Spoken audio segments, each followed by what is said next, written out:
Good evening again. This is Bronson's by any means necessary fantasy football talk again for September 24th, Friday, September 24th.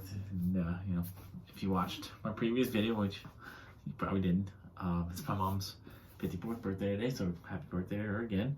I'm really excited to be planning my next trip.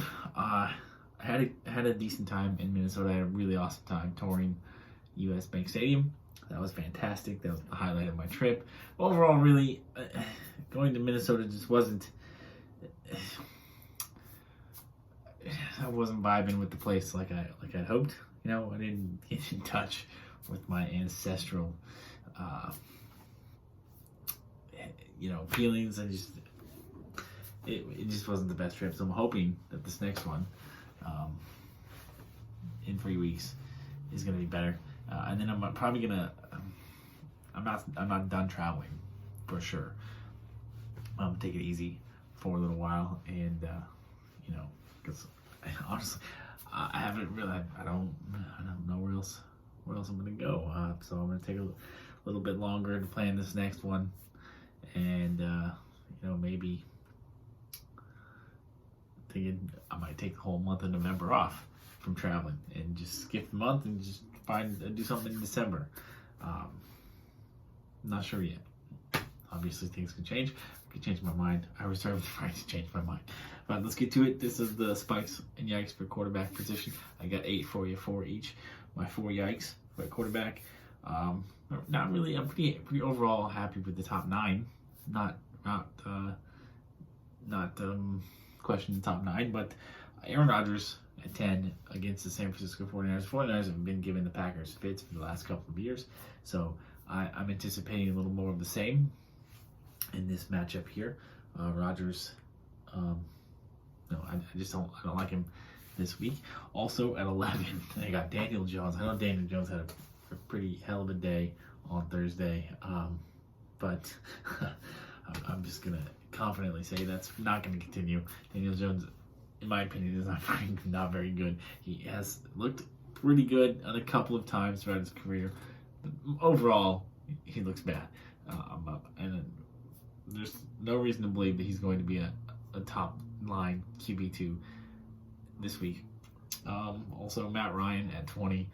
I mean, when you get into that level, Matt Ryan's track record suggests that he should be a QB2, a low-end QB2 in weekly, but he looks washed up to me.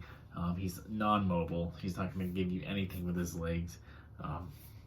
Honestly, Matt Ryan is at this point of his career just a bye week fill-in in the 2 QB league or super flex league.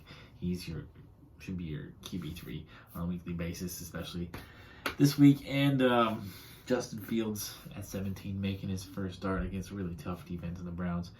I'm anticipating some struggles for Justin Fields. I'm not sure that he's going to put up QB2 numbers in this game. I mean, sure, he could. I'm not banking on it. It's slim pickings at the bottom end of the QB rankings, from like 17 down. Could be anybody, really, right? But I do own Justin Fields in a 2 QB league. I'm not sure I'm going to start him. So, I actually currently own 4 quarterbacks in that league because I don't like quarterbacks to have. Because it was a league that ended up being full of a bunch of obviously 2 QB leagues. Yes, quarterbacks are more of a premium, but I wasn't anticipating the guys that ended up going earlier. The top line guys are going to go early, right? I was anticipated, but the second tier guys started going way earlier than I thought, and so I kind of got a little screwed. Jalen Hurts is my QB1 in that league, which so far is working fine, but I ended up with Baker Mayfield and Justin Fields, the 2 I drafted. So I had to wait for Fields to get the starting job.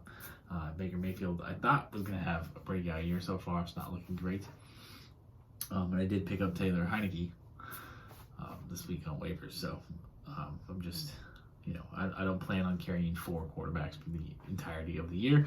I'm just trying to see how it plays out and see which 3 I'm going to move on, keep moving, moving forward. If Justin Fields doesn't perform to, if he meets my expectations or my anticipation of being another shitty Bears quarterback, then he's going to get dropped. But I'm going to give him a couple weeks as a starter to see how he does. But anyways, my spikes at the quarterback position for week 3, starting at 14 with Kirk Cousins. I think this is going to be a good week for Kirk Cousins. He finally gets to face that Seahawks defense at home for the first time in years. The secondary is bad. Dalvin Cook is injured, so the Vikings could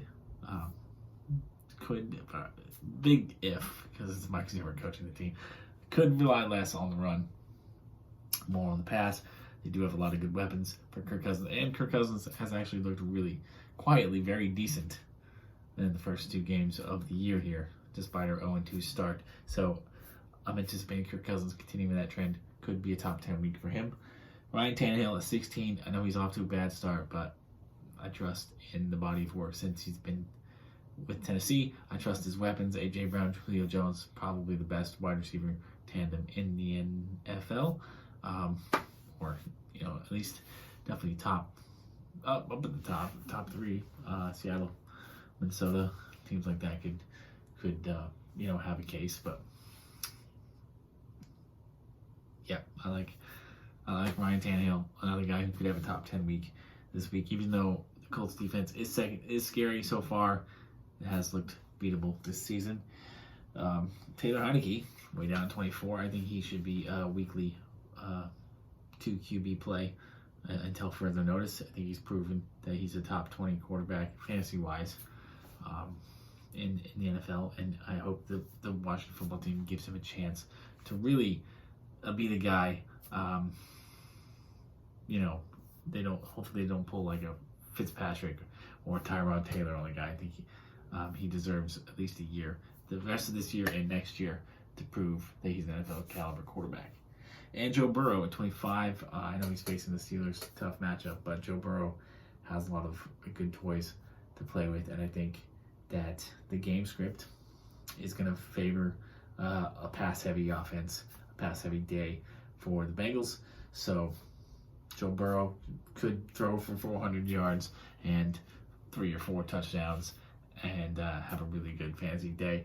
Definitely should be in your lineup in a 2 QB league. I think 25 is ridiculously low for Joe Burrow. So that's my quarterbacks, spikes and yikes. Thank you so much for the 2 people who probably might watch this video. Good luck to you. Have a blessed day. Peace, love, and nacho fries.